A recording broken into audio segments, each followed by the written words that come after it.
السلام عليكم ورحمة الله وبركاته. معاكم أحمد من قناة الدويق. النهاردة بإذن الله تعالى حلقة جديدة.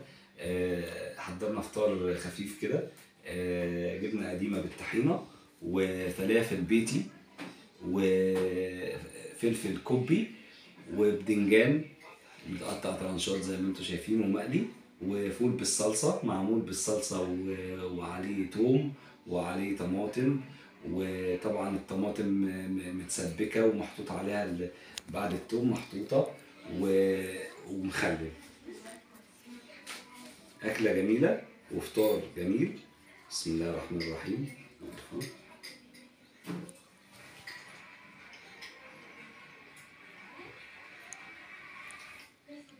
خطير.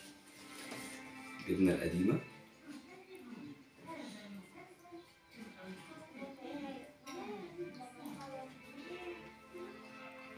بحط فلافل سخنة،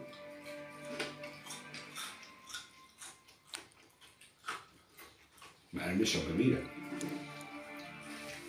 في خلطة بقى بنحطها على الفلفل الكوبي أو الفلفل المقلي، ينفع تعمله سبايسي وينفع تعمله فلفل اللي هو العادي الكوبي.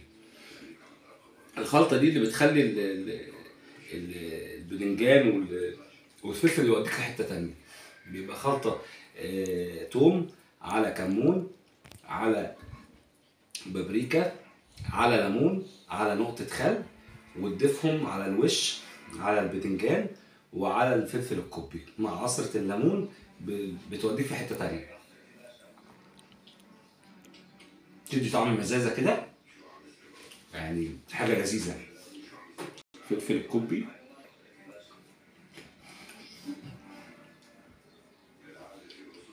نجربه مع الفلافل.